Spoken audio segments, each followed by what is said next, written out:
Hi, my name is Alyssa Essman. I'm a Weed Science Research Associate with Dr. Mark Laux at The Ohio State University, and today I'll be talking about cover crops for weed control, specifically the area of cover crop species selection. In general, cover crops are planted for a number of reasons. Many times, growers get into cover crops for the purposes of soil health. Cover crops can protect soil against the elements and particularly the extreme weather events that have been increasing in recent years. Cover crops can reduce nutrient losses following cash crops, build organic matter levels in the soil, increase infiltration of water into the soil profile, and most notable for a lot of our work and what I'll be covering in this series is the suppression of weeds provided by cover crops. Often, one of the first considerations for managing a cover crop is species selection. When choosing a cover crop species, it's very important to consider the goals of the cover crop, as the species will ultimately depend on what goal you're trying to accomplish. Like I mentioned, cover crops have a number of benefits, including preventing soil erosion, conserving soil moisture, protecting nearby waterways, enhancing soil health, cutting fertilizer costs, and potentially reducing the need for herbicides. So the species you select will likely depend on which goal or number of goals is your priority. So just like you wouldn't work for a year, contribute to a 401k, and then try to retire, the benefits of cover cropping are really compounded over time and realized with continued use. So I'll go over some of the species that are commonly used in Ohio that you may be considering. First, we have cereal rye, which is one of the most popular in Ohio and across the Midwest. Cereal rye produces a large amount of biomass, which is very important in terms of weed suppression potential. It's extremely winter hardy and can germinate and grow in temperatures as low as 32 to 34 degrees Fahrenheit. This gives producers a very flexible plant window in the fall following a late harvest. And oats are an increasingly popular option.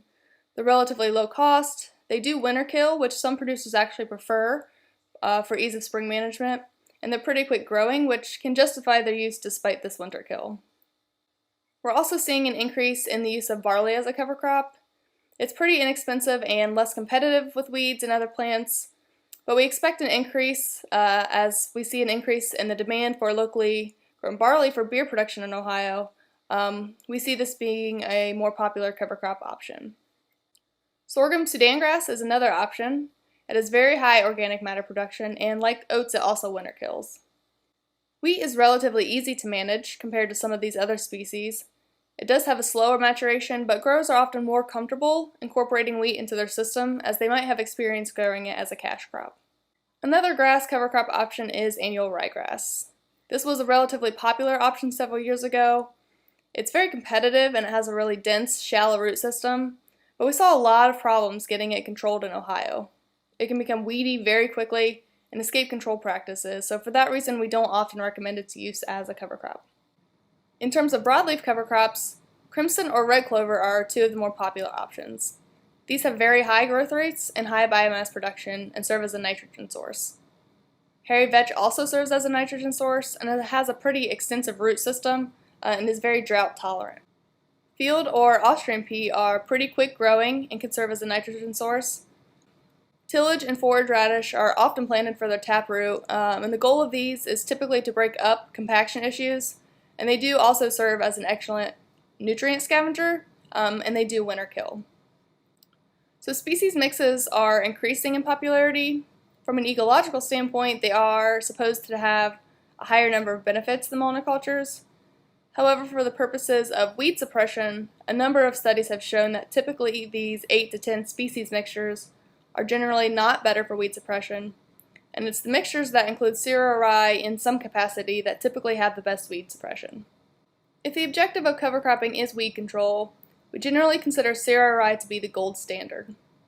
As I mentioned, it's very cold hardy, which lends it a flexible plant window, and is relatively inexpensive and pretty quick growing, even throughout much of the winter, especially in some of the more mild winters we've been having.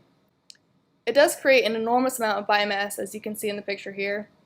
And as I mentioned, studies often show that rye is typically the key contributor to weed control, especially in monocultures, but even in those species mixtures. Some great resources for more information on cover crops for weed control. I suggest looking into the 2020 Weed Control Guide, the Ohio Agronomy Guide, and especially the Managing Cover Crops Profitably publication out of SARE. This really takes a deep dive into the different species available and their respective benefits and drawbacks.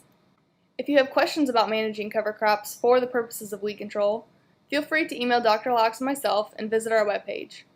We can also be reached through our social media accounts on Twitter or Facebook, and I encourage you to visit our YouTube page for all sorts of great weed science content.